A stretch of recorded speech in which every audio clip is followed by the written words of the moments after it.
Buenos días, comenzamos Prohibido Olvidar por FM Graffiti 87.9 en Mar del Plata, miércoles de 9 a 10 horas, con Pablo Aceto y quien habla Gloria Álvarez. ¿Qué tal, Pablo? Buenos días, ¿qué se cuenta? Muy buenos días y la verdad que el programa nos queda chico acá en el Ecuador de la semana por Graffiti. Acuérdense que el programa también lo pueden ver en YouTube por el canal Prohibido Olvidar. Y la verdad que hay que meterle manija porque hay muchos temas. Temas del orden internacional también que afectan a la Argentina, aunque parezca, bueno, también porque nos metimos en donde no nos teníamos que meter o donde no nos interesaba meter, pero tenemos, la verdad, habíamos hablado hoy con Alberto Cortés, que ustedes saben que él siempre tiene la columna de los miércoles. Claro. En la de Prohibido Olvidar, perdón, en la de Casi Sábado, hay otros dos columnistas, vamos a tener que agregar una columna más seguramente el viernes. Tengamos en cuenta una cosa, venimos de un fin de semana largo. Claro. El programa va a salir antes de la apertura de los mercados. No sabemos qué es lo que va a pasar hoy. Esperemos que no sea tan gravoso, consecuencias va a haber. Las acusaciones de estafa al presidente Milei, un contexto internacional complicado, que hace prever que hoy va a ser una jornada, por lo menos hoy miércoles, vamos a ver qué pasa el jueves y el viernes, pero en principio aparece como una jornada caliente, no en lo positivo, hay que decir, pero no podemos adelantar a esta hora, ya para cuando estén en desarrollo los mercados, ya el programa va a estar terminando, así que seguramente el viernes vamos a profundizar, por lo menos al cierre de la semana, cómo ha venido la mano. Bueno, Pablo, ¿qué te parece si ahora escuchamos la columna de Alberto Cortés? Milei, colapso del relato. Desde el Día de los Enamorados, Milei y su triángulo no encuentran respiro. La evidencia incontrastable de su carácter de partícipe necesario en un claro caso de estafa, ya no a jubilados, trabajadores y pymes, sino a parte de su propio núcleo duro, que solo por confianza en el peluca pudo haber salido a invertir en Libra durante las primeras horas y cuando la única publicidad e información disponible era un posteo de Milei. El contraste de los horarios de creación y su posteo, además de sus fotos con y reuniones y elogios anteriores a varios de los demás implicados, no dejan dudas de que era parte de la coordinación del fraude. La compra adelantada a su posteo de varios, entre comillas, inversores a precio insignificante y la venta horas después a un precio enormemente superior, tampoco de que se trataba de una estafa asentada en la información privilegiada de esos precoces compradores. En primer momento cupo tal vez la duda de si era un boludo o un delincuente. Pero varias semanas después, entre los pocos seres del universo que no han merecido el insulto ni la descalificación de Milei, están precisamente los que supuestamente lo engañaron. Esto solo alcanza sobradamente para sentar una muy fundamentada sospecha de que no se puede pelear con los armadores técnicos de la maniobra porque estos tienen elementos contundentes para comprometerlo. Además, la propia abogada de Davis salió en un par de ocasiones a dar a entender que tiene contratos firmados por el mismo Milei. La corrupción de cobrar las entrevistas con el presidente es otra de las revelaciones que ponen en crisis al gobierno. Todas las miradas apuntan a Carina. No habrá guillotina por este delito. La justicia argentina, con sus eslabones decisivos colonizados por Macri, para servir a sus intereses y los de proyectos afines, como el actual, viene actuando con la parsimonia que era esperable, dado ese perfil, y lo que menos puede esperarse de ella es justicia. Pero el escándalo tiene además connotaciones internacionales. Muchos de los estafados tienen nacionalidades y residencias en otros países, algunos de los cuales han comenzado sus propias investigaciones. En especial los Estados Unidos, país de origen además de algunos de los estafadores. El FBI viene haciendo la suya, con ciertas ventajas, por estar la mayor parte de la trama en el universo virtual, al cual tiene acceso prácticamente ilimitado para conocer los detalles. Diarios y revistas como el New York Times, el Wall Street Journal y Forbes han destacado el affair. La justicia estadounidense no está tampoco exenta de influencias políticas, pero más inaccesibles para los libertarios. Además, el asunto tiene implicancias tanto en la justicia penal como en la civil, estando la última aún más lejos de su alcance. Una de las aristas más preocupantes para Milei es la habitual utilización de arrepentidos en el fuero penal norteamericano. O sea, otros implicados pueden negociar reducción de sus penas a cambio de acusar a peces más gordos, por ejemplo al Peluca.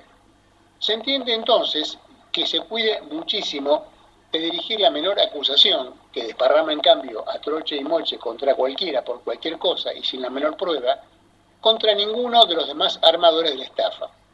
Es probable, en cambio, que haya discretas conversaciones con algunos, tratando de asegurarse de que ninguno lo entierre todavía más. La principal inquietud inmediata de Milei, además de su impunidad en los frentes judiciales, es frenar la caída de su imagen ante la opinión pública, en especial en un año electoral. Por ello, se procura desesperadamente generar hechos políticos que distraigan la mirada hacia otro lado.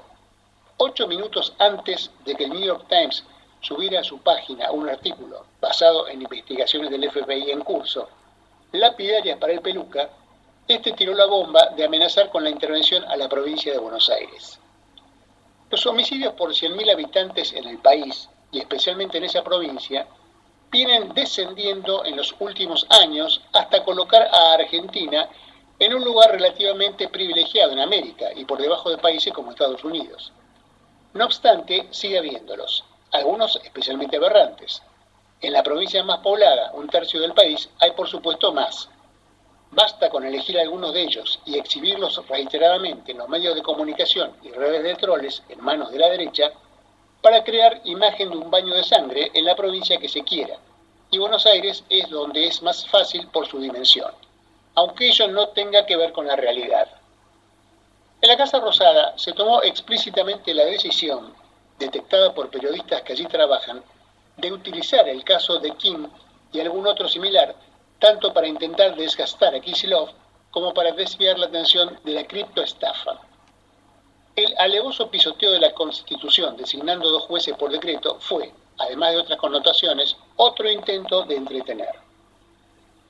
Para el 1 de marzo se montó un show televisivo con la apertura de sesiones del Congreso. Como el año pasado, no se hizo en el horario tradicional, sino en el de máxima audiencia televisiva. Apenas comenzó, se desplomó esa audiencia y en total fue 1/3 de la del año anterior. Su desarrollo venía bastante pulcro. Solo se filtraron al comienzo sonidos de cacerolazos que la locutora oficial intentó disimular diciendo que se escuchaba la fanfarria Alto Perú y los inevitables y numerosos furcios de Milei leyendo un discurso ajeno y en su momento de mayor nerviosismo. Las cámaras cumplieron al pie de la letra las órdenes, dicen que de Karina, de no enfocar la mitad del Parlamento vacío, excepto desde arriba, donde solo los muy atentos lo notaban, esquivarla a Villarruel, etc. Por primera vez en la historia se prohibió a los periodistas gráficos estar en el recinto para evitar fotos que el gobierno no quería mostrar, y se confinó a la prensa en un palco distante donde no entraba ni la mitad de los que suelen estar en el Parlamento, y menos sumando los que se agregan en esas ocasiones. Milei desgranó un montón de mentiras, pero eligiendo cuidadosamente estadísticas. Cuando se toman numerosos indicadores económicos, siempre algunos, por razones particulares, dan a contramano de las tendencias generales. Así, por ejemplo, eligió cifras del crecimiento del Producto Bruto, comparando algún mes del 2024 con otro particularmente ruinoso por la sequía del 2023, y le dio un crecimiento de más del 5%, cuando se estima que hubo una caída en el primer año de su gobierno de entre el 1,8 y el 2,8%. Análogamente, entre comillas, mostró datos de la gran caída de la pobreza, cuando saliendo a las calles de casi cualquier ciudad de Argentina se puede fácilmente comprobar lo opuesto, etc.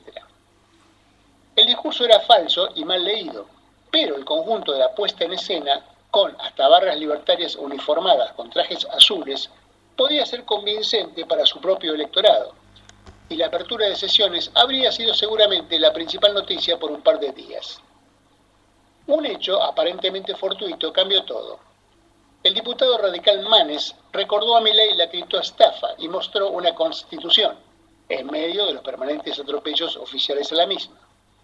Milei le contestó, pero la orden a la TV de no mostrar bajo ninguna circunstancia el sector vacío de las bancas creó la primera contradicción al exhibir a Milei dialogando no se sabía con quién. Santiago Caputo, cuya obsesión, como vimos en el grotesco video del ensobrado Jonathan Viale con Milei, es cuidar la pulcritud de la imagen presidencial y sabedor de que esas cosas lo sacan a su jefe, montó en cólera a su vez, amenazando y algo más a Manes dentro y fuera del recinto, yéndolo a buscar deliberadamente, como se probó, en contra de la teoría libertaria de que Manes le había salido al encuentro a Caputo. En contra de los planes mileístas, la noticia fue el patoteo de Caputo a Manes. Hay quienes sostienen que Manes, cuyo mandato vence este año, le resta votos al peronismo en la provincia de Buenos Aires y al mileísmo le conviene levantarlo entre los opositores para dividir ese voto. Si es así, el incidente no habría sido tan casual. Todo el discurso fue una muestra de debilidad. Hacia el final anunció un inminente acuerdo con el FMI y su envío al Congreso. Venía eludiendo pasar ese acuerdo por el Parlamento, en contra de la ley y afirmando falsamente que no incrementa la deuda. Pero el anuncio muestra que el FMI se lo exige. Tanto la cara del ministro de Economía en ese instante como el posteo posterior de la número 2 del FMI hacen dudar que el acuerdo esté tan cerca.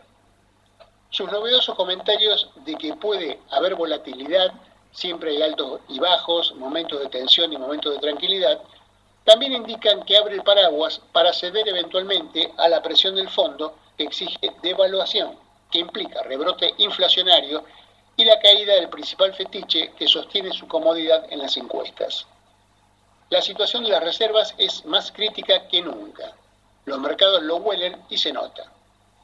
También anunció acuerdos con Estados Unidos, de libre comercio viene sosteniendo, y al toque Claver Carone, encargado para América Latina de la administración Trump, descartó ese tipo de acuerdos, aunque Trump, mucho más vagamente, dijo que a Milei le concedería cualquier cosa. De existir una oposición coherente y confiable, ya se estaría hablando de la renuncia presidencial, con esto y aún con menos. Los reportajes armados, pero paupérrimos, no parecen servirle de salvavidas. Igual, mientras los sectores populares no logren coordinar una propuesta alternativa, lo que nos espera son simplemente variantes del mismo circo. El New York Times confirmó que pedían coimas para reunir a Milei con empresarios.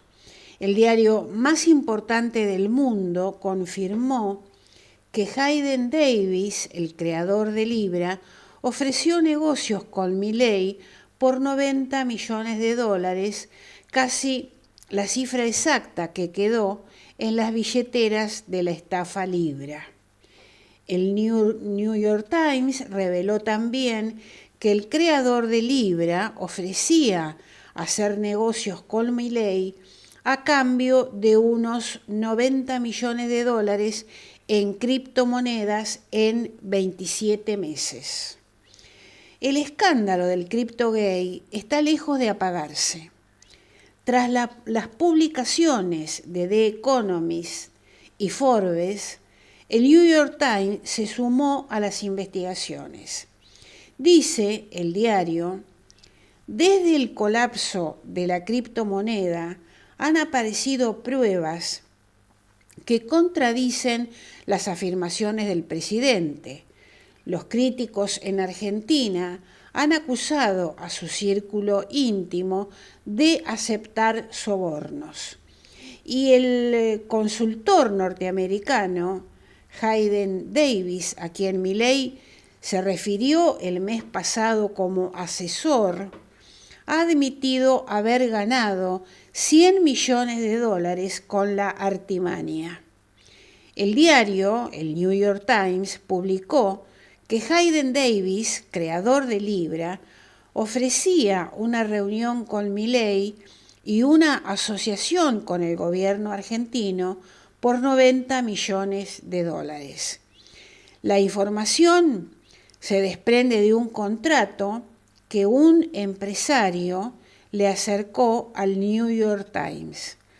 La posibilidad que exista un contrato que lleve la firma de Milei o alguno de sus funcionarios genera pánico entre los libertarios. El New York Times expone además que los jueces y fiscales argentinos no hacen nada ante la montaña de evidencia y testimonios que se van acumulando. Ahí, esta parte es fundamental. Lo de la estafa, digamos, ese mail que presenta Milei en el Día de los Enamorados abre un cuantioso cantidad de encuadramientos normativos, todos delitos. Sí, sí, sí. Acá estamos hablando de un pan and up, que sería, por ejemplo, si lo hiciera yo. Pero al hacerlo el presidente, también entra las figuras de que están todas vinculadas con incumplimiento de funcionario público. También entra lo de información privilegiada. Ahora, lo que apunta el New York Times es mucho más grave todavía, que es que nada funciona. Hemos escuchado durante años, si quieren, hablar sobre el tema de la seguridad jurídica. Yo nunca lo voté al kirchnerismo, nunca lo voté. Ahora, el kirchnerismo nunca hizo esto. Nombrar que el New York Times, ahora lo van a ver en la nota, está hablando que en medio del escándalo nombra por decreto un juez de la Suprema Corte. Lo dice el New York Times, no lo dice la Izquierda Diario. Sí. No es exactamente comunista, ni Cuca, New York Times. Hay otra nota más, de Wall Street Journal. Sí. Que ese es más lapidario todavía, porque no vieron la televisión alemana, por ejemplo, porque no vieron la televisión española, porque no vieron la televisión italiana, ni te cuento las cosas que dicen los chinos. Ahora, ¿qué es lo grave de esto? Digamos, ya, viste, ¿por qué digo lo más grave? Porque como yo ya tengo asumido de que darle la presidencia a Milei era darle una navaja a un mono, había gente que tenía expectativa. Digo, vamos a ver por dónde tira el tajo el mono, y el mono un día tiró el tajo y descabezó a 400.000 inversores. Pero les digo, por ejemplo, hay que ya están presentando causas judiciales fondos comunes de inversión. Yo, la verdad, sinceramente, si a mí Milei me decía comprar caramelos masticables, yo compro chupetines, viste, pero cualquier otra cosa. Pero había gente que confió, incluso fondos comunes de inversión. Hay que ver también qué movimiento es porque ya cuando empecé a tirar de la piola, yo soy especialmente con los fondos comunes de inversión que manejan fondos de jubilados, siempre que los mirá, por algún lado están en falsa escuadra, siempre. Como manejan plata ajena, pero lo que dice, presten atención a la nota, lo que destaca es la falta de acciones de la justicia, que es lo más grave. Hecho de corrupción en la historia del mundo de presidente de la República, hay miles. Por ejemplo, Nixon. Porque el caso Watergate, sí, más o menos todo, yo una vez creo que lo dije, pero bueno, no, es bueno repetirlo, porque se plantea desde el espionaje hacia periodistas. Ese no fue el caso Watergate, esa fue la consecuencia del caso Watergate.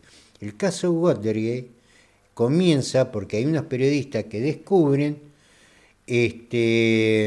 aportes de empresas a la campaña de Nixon. Ese fue el caso miren de lo que estamos hablando. Estamos hablando también el tema fondos de campaña. Ahora, el sistema funcionó. De hecho, a Nixon, Nixon no fue poca cosa en la presidencia de Estados Unidos. Fue el tipo que creó el petrodólar.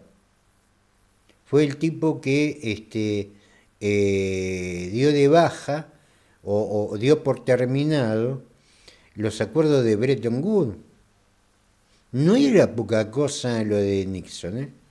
Ya con crear, Estados Unidos está viviendo hasta la fecha, vamos a hablar también sobre eso, gracias a una acción de Nixon, que fue la creación del petrodólar. Lo echaron.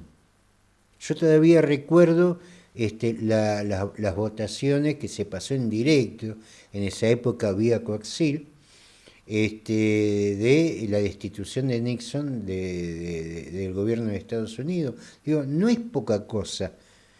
Sin embargo, acá, ¿qué es lo grave y qué es lo que destaca este diario, el New York Times, que también Wall Street Journal? ¿Qué es? Esto es tierra de nadie, te dice. Porque lo destacan especialmente la inacción de una justicia que no hace nada y, sí, es lo que vamos a comentar ahora. Y detalla qué cosas no hizo la justicia que tenía que hacer. New York Times destaca las cosas que la justicia tenía que hacer y no hizo. Esto sin sumarle a una oposición, que sería el otro poder legislativo, que ahora todavía le sostiene superpoderes. Esto hace... A ver, a mí Villarroel no me gusta, menos todavía.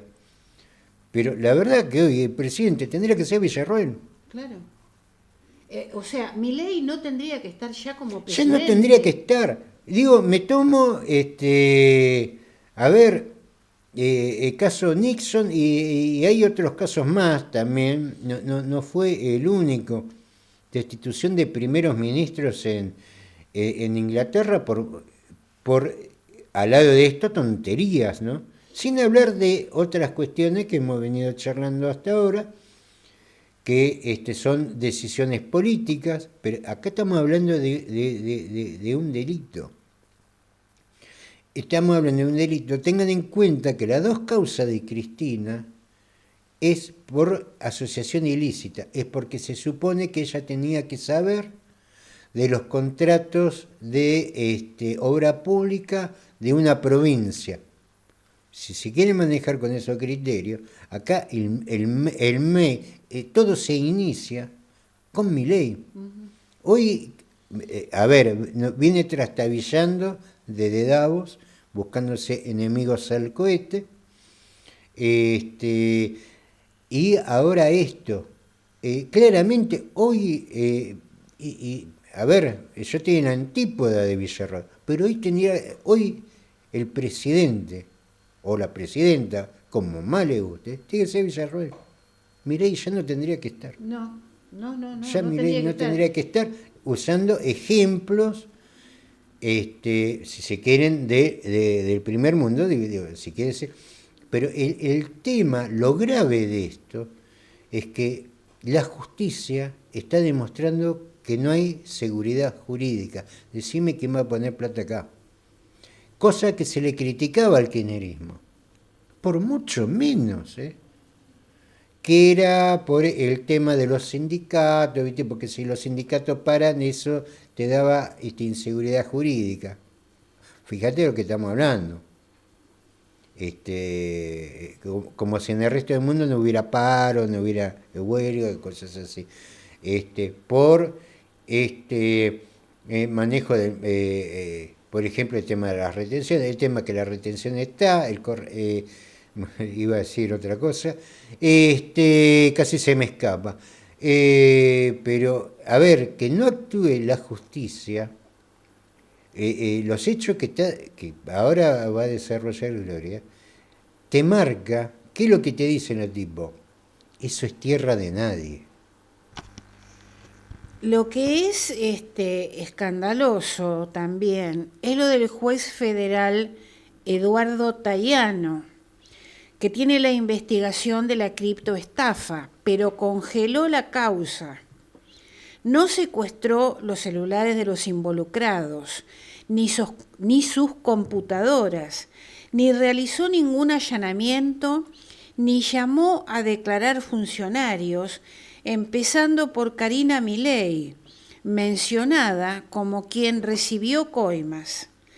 La jueza Servini de Cubría decidió sacarse la causa de encima y se la delegó a Tayano. Ahora la jueza ayuda al juez Lijo a que se sume a la Corte Suprema. Hay empresarios que recibieron pedidos de coimas para reunirse con Milei, que la justicia argentina todavía no llamó a declarar. Bueno, vamos a agregar al comentario de Pablo que el juez Tayano, que tiene un hijo trabajando en el gobierno, la nota lo dice, no investiga, pero la justicia norteamericana evidentemente sí lo está haciendo. No, porque hay distintos... bueno, primero, esto está en desarrollo, sí. Porque hay muchos que recién se están juntando, están armando causas colectivas, ya sucede en Argentina. En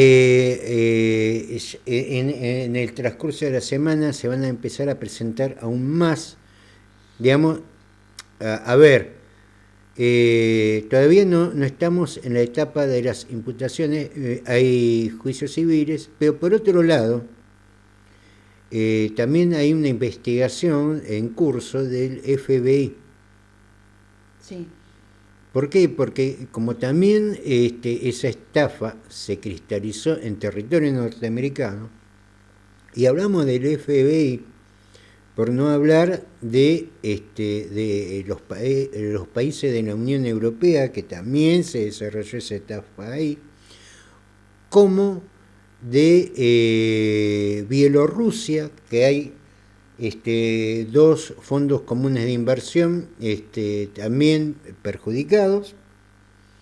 Estamos hablando de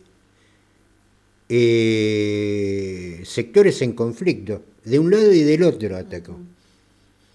Y también de China.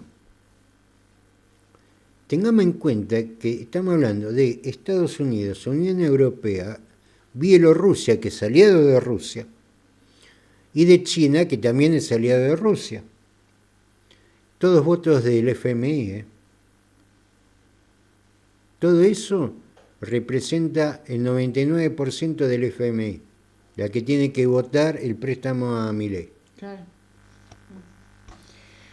Bueno, otro medio norteamericano, el Wall Street Journal, dijo que Javier Milei y Hayden Davis juntos pumpearon, eso quiere decir subir el precio de la criptomoneda de manera artificial la criptomoneda Libra. El diario estadounidense describe los lazos entre el empresario de 28 años y el presidente argentino y las consecuencias del lanzamiento del token. El influyente medio estadounidense publicó un artículo donde sugiere que Hayden Davis y el presidente Milei impulsaron la criptomoneda Libra, un pan and up, bombeo y descarga en criptomonedas. Digamos, literalmente significa inflar y vender, pan and up. Claro. Bueno, en criptomonedas es una táctica de manipulación del mercado en la que el valor de un token se infla artificialmente para atraer a los participantes, luego se vende generando el desplome del precio. Primero, vamos a aclarar esto porque hablamos de criptomoneda. El pan and up es un delito bursátil.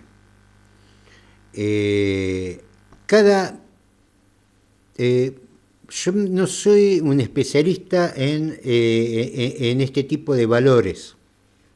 Por ahí lo mío es más el gas, el petróleo. Cada una tiene una característica distinta. Cada valor tiene una característica distinta. Una cosa son los valores vinculados, por ejemplo, con hidrocarburos. Otro es, por ejemplo, el mercado del aluminio. Otro es el del diamante. Otro es del oro. Cada uno tiene sus propias metodologías, su propia... Por ejemplo, el caso de las informáticas, las empresas que se dedican a lo que es la informática, cada una tiene sus mecanismos especiales. Por eso, por lo común, no hay mucha gente que se dedique a todo. Por lo común, son todos especialistas en una rama especial, porque cada una tiene sus distintos vericuetos, entre ellas las criptomonedas. Ahora, el delito bursátil de pan and up es eso, y es para todos igual, porque en definitiva todo lo que son valores bursátiles, todo lo que son valores de especulación, llámese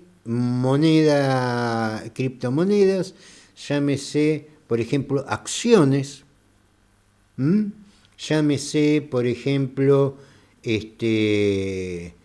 digamos, de todo lo que está en venta, que son bonos, títulos, dejemos al lado lo que es de renta fija. ¿Qué hablamos? ¿Qué es renta fija? Es, por ejemplo, las deudas de los estados, los bonos de deuda de Estados Unidos, de China, de la Argentina. Esos son de renta fija. Todo lo otro es renta variable. Entonces ahí es donde se aplican todas estas normativas, independientemente de si es criptomoneda o no. El pan and up es un delito. Según el artículo sobre Hayden Davis titulado El experto en estafas, detrás del escándalo criptográfico de 250 millones de dólares en la Argentina, el empresario y el presidente argentino juntos pumpearon un token criptográfico que está sacudiendo la presidencia de Milei. Esto, reitero, lo dice el Wall Street Journal. Que es un diario de derecha. Los periodistas Catherine Long y Vicky He Wan sostienen que Hayden Davis se convirtió en el rostro del escándalo de criptomonedas de más alto perfil que ha atrapado al presidente Milei. Más de 10.000 inversores han perdido un total de 250 millones de dólares. Davis ha reconocido que se llevó cerca de 100 millones de dólares vendiendo rápidamente antes del estallido. Cuando Milei promovió Libra en las redes sociales, el precio se disparó hasta que se desplomó, destruyendo aproximadamente 1.000 millones de dólares. Ahora, amenazas de demandas e investigaciones criminales rodean a Milei y Davis. El fiscal Tayano de Argentina abrió una investigación de fraude sobre el lanzamiento de Libra, citando acusaciones de que criptoempresarios pagaron por tener acceso a Milei. Al repasar los lazos entre Milei y Davis en el artículo, se hace mención a que Hayden y su hermano Gideon Davis estaban ayudando a negociar un acuerdo entre Milei y el intercambio de criptomonedas Cube.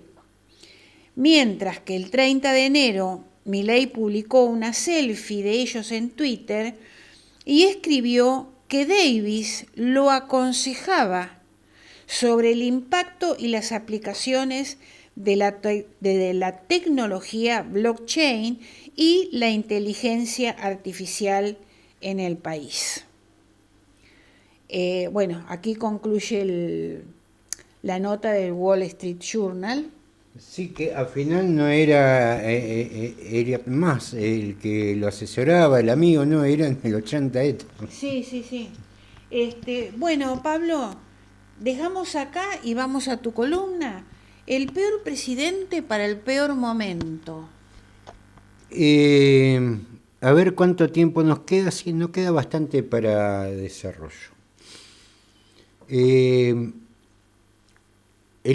mundo está en profundos cambios.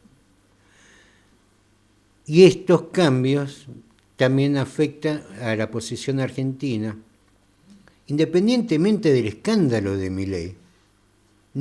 Si esto no hubiera sucedido, que no tendría que haber sucedido, no es lógico que los presidentes de la República anden estafando gente mientras ejercen el Estado. No es lo normal. No sería lo normal. Esto aparece también como,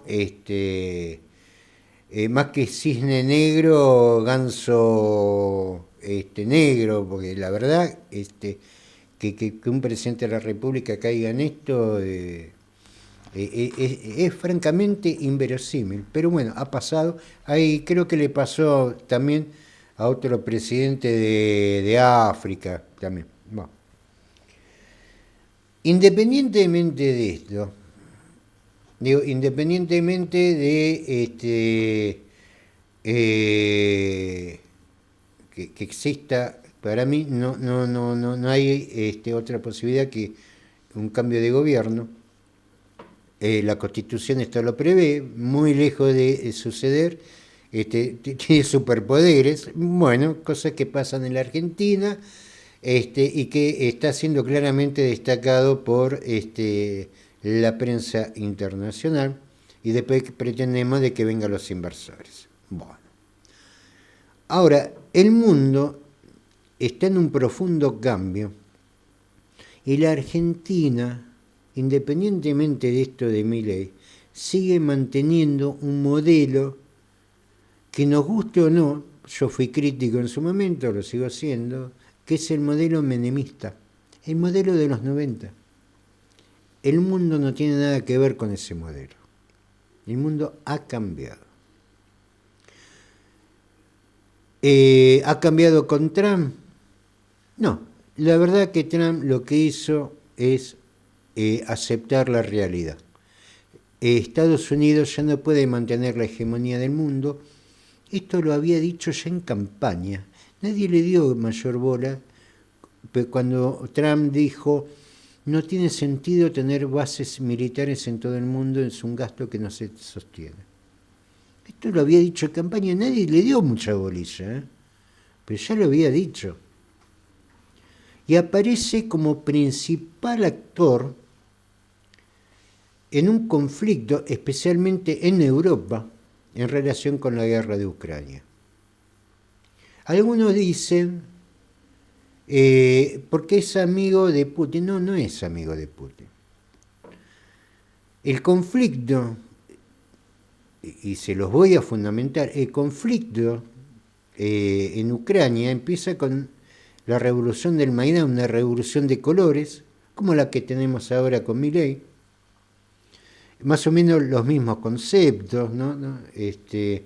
Esa cosa derechosa, discriminatoria, donde después de varios conflictos, después se da lo que es la invasión a Crimea y todo esto, se genera los acuerdos de Minsk, Minsk I y Minsk II, que es en Bielorrusia. Angela Merkel, que era en ese momento la canciller alemana, lo dijo hasta el año pasado, que los acuerdos de Minsk en realidad era para darle tiempo a Ucrania para armarse. ¿Quiénes eran los presidentes de Estados Unidos mientras se armaba Ucrania? Obama y Donald Trump. Es decir, Donald Trump fue parte de ese entramado de armar a Ucrania para debilitar a Rusia. Y Rusia lo sabe. Digo, acá esta desesperación de Trump por quedar bien con Rusia, y una Rusia que no está diciendo nada, que sigue avanzando, es porque necesita demostrarle a Putin de su buena voluntad. ¿Por qué? Porque en su momento, y Rusia lo sabe, aprovecharon el tiempo que les dio el acuerdo de Minsk I y Minsk II para armar a Ucrania. Y eso fue más que Obama, fue durante el gobierno de Donald Trump, donde armaron a los ucranianos. Eso Rusia lo sabe. Entonces, esta sobreactuación norteamericana, especialmente de Donald Trump, que también era una sobreactuación del presidente anterior norteamericano, que era porque estaban en Orsay con Rusia. Pero Donald Trump aceptó la realidad y empezaron las negociaciones. Las negociaciones, en principio, es cortarle el suministro de armas. Hay que decir, no es que se le cortó las armas norteamericanas a Ucrania, no se equivoquen. De hecho, las armas que estaban en Polonia, armas norteamericanas que iban a Ucrania, quedaron detenidas en Polonia. También se suspendió ayudas que estaban prefijadas a la espera de que alguien las pague. Ya Estados Unidos gratis no te da nada ni a cuenta. Entonces lo que está diciendo es que los europeos que apoyan a Ucrania paguen las armas, y entonces las armas van a ser de ellos y se las dan a los ucranianos, se las quedan ellos, tiran tiro al aire, hagan lo que quieran, pero páguenlas. Es decir, no cortó la ayuda, pero no la entrega de armas. El tema es que hay que pagarlas. Eso en principio. Sabe que no tienen que pagar, así que es más o menos lo mismo. Hay también en este pedido de la paz, en esto de exponerlo a Zelensky por yacimiento de tierras raras, que ya Zelensky había prometido a los franceses y a los ingleses, también se las quiere prometer a un norteamericano. El tema que los territorios que están en las tierras raras la tienen los rusos. Quedaron 2 yacimientos que ya los rusos se están acercando. Es decir, lo del tema de la negociación de las tierras raras es también muy polémica porque hay acuerdos firmados con Inglaterra, hay acuerdos de palabra con Francia y ahora va a firmar otro acuerdo con Estados Unidos, porque aparentemente da marcha atrás él es que en ese sentido, pero el tema que los yacimientos lo tienen los rusos. Entonces no sabemos muy bien qué es lo que se está discutiendo. Ya de hecho, ya Italia, con su histórica capacidad de hacer piruetas en el aire, de cambiar de banda en plena guerra, no es la primera vez que lo hace. Lo hizo en la Primera Guerra Mundial, en la Segunda bastante parecido, y ahora de nuevo repite Italia en ese sentido, donde Giorgia Meloni dice, y yo creo que con buen criterio, soldados italianos no van a la guerra. Me hubiera gustado el mismo criterio cuando se morían los soldados ucranianos, es decir, cuando se morían los soldados ucranianos no había tanta humanidad. Ahora hay humanidad cuando hay que llevar tropas españolas, tropas francesas, tropas alemanas, tropas italianas. Ahí nadie que... Los polacos también, que eran muy belicosos, tampoco quieren mandar tropas. Le están pidiendo a los turcos que manden tropas, todavía se están riendo los turcos. Porque aparte están compartiendo negocios y están planeando entrar al BRICS con Rusia. El único que tiene un ejército como para hacer frente a una situación es Turquía, en esa región. Que Turquía tampoco la dejaron ser parte de la Unión Europea, pero sí puede ser parte del BRICS. Entonces todavía los turcos se están riendo de que vamos, larguen ustedes, nosotros nos prendemos después.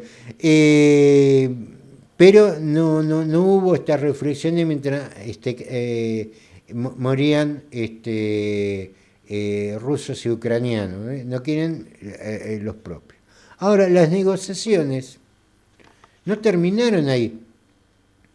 Incluso en Turquía se hizo una cumbre ya para restablecer las relaciones diplomáticas entre Rusia y Estados Unidos. Reabren las embajadas. Todo esto ante el pataleo de Europa y un Trump que dice nada tenemos que ver en esa guerra de los ingleses. Le echó la culpa a los ingleses. En esa tratativa, y esto, por ahí si no lo entiende al principio, del reinicio al video, ahora se pone bueno el video, cuando empiezan a caer los datos. Desde la apertura de los mercados, la economía norteamericana empezó a caer. Cayó estrepitosamente.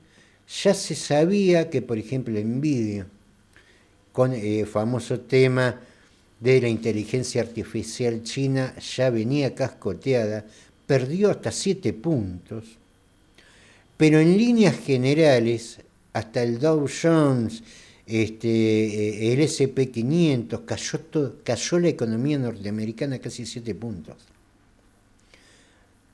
Ya estamos hablando de una recesión técnica. De ahí todos estos movimientos de Donald Trump. Un Donald Trump que ya no pretende que Norteamérica sea el gran hegemón. Lo que quiere es tener un lugar en el nuevo orden mundial multipolar. Es decir, es como si yo le estuviera diciendo, Norteamérica quiere entrar al BRICS, lo cual sería un plato. Digo, en este esquema, por ejemplo, no estoy diciendo que pidió entrar al BRICS, pero sí está buscando un lugar donde Estados Unidos tenga predicamento, por ahí discutiendo una silla en el mundo multipolar, es decir, junto a Rusia, China y la India. Por ahí la discusión es tener la silla más grande, por ahí. Pero el camino de Estados Unidos, por lo menos desde esta gestión de Donald Trump, y ya creo que en una situación irreversible, va camino a decir, bueno, yo soy parte también del mundo multipolar. Por supuesto, acá está sobrando Europa. Y los ingleses se dieron cuenta. Y a los norteamericanos no le importa si los ingleses se dieron cuenta, ellos se quieren salvar ellos. En esta gestión y en la caída de la economía norteamericana, hay varios detalles. Por ejemplo, le está pidiendo a una empresa de Taiwán, que es la que se encarga de hacer los microprocesadores, los semiconductores, que son de diminutos, que se traslade a Estados Unidos. Y esto también tiene mucho de palabrerío. Los taiwaneses, no, todavía queda tiempo, los taiwaneses fabrican semiconductores de 4 nanómetros.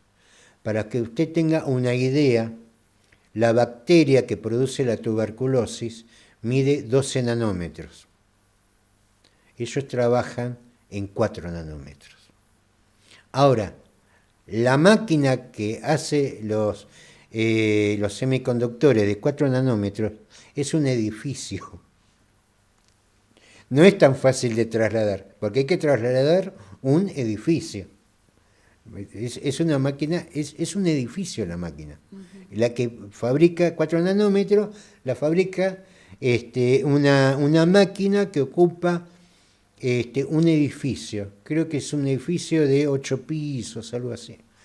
Entonces no es tan fácil. Y la otra, que pareciera que es lo que mejor se resolvió, que es el precio del combustible. ¿Qué es lo que quiere Donald Trump? Y esto lo dijo desde el principio, quiere que baje el costo del combustible para fomentar la industria. Cosa que no se discute en la Argentina, ¿eh? No, de eso no se habla. De eso no se habla en la Argentina. No. Y entonces nos encontramos con un Donald Trump que se acerca al BRICS y obtiene resultados. Digo, no es casualidad que la OPEP+, integrada por todos países del BRICS, hayan decidido que para abril aumentan la producción de petróleo. Si aumentan la producción de petróleo, baja el precio. Estábamos, la última vez que hice referencia, estábamos con un precio bajo, estábamos entre 78 y 80 dólares el barril.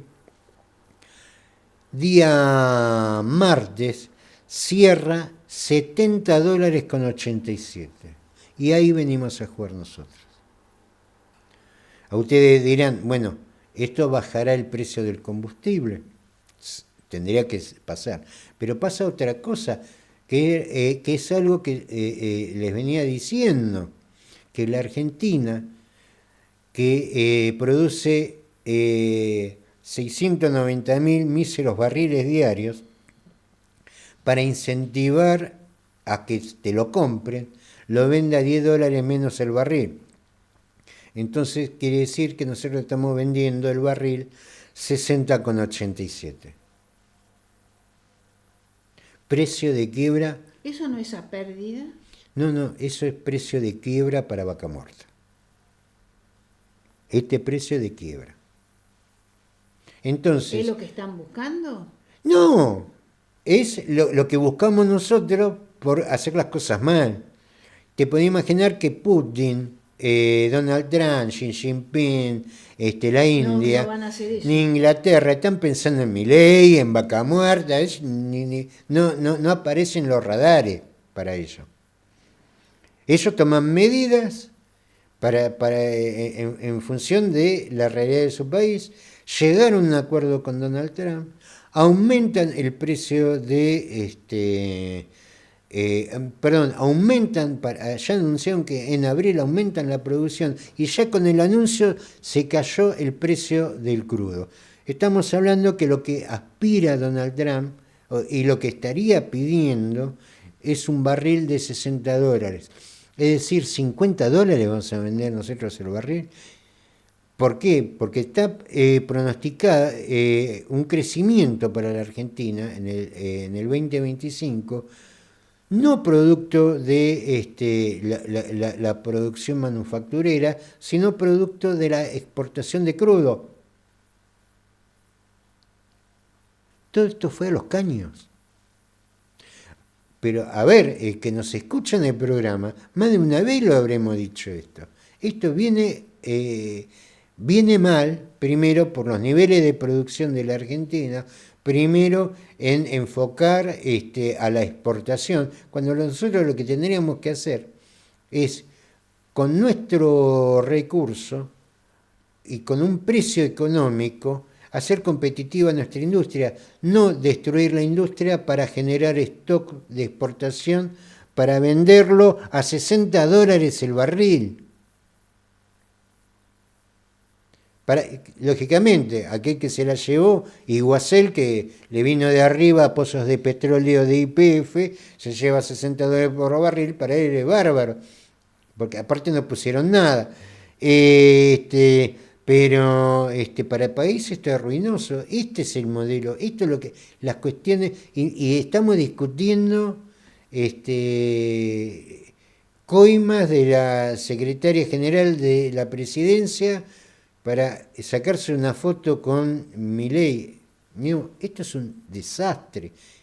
El mundo está discutiendo cómo se reorganiza geopolíticamente, cómo se reorganiza en lo económico, y nosotros estamos ahí empantanados en un barro de miseria y corrupción que realmente hace falta otra discusión política, que aparentemente ni el oficialismo ni la oposición están a la altura para hacerlo.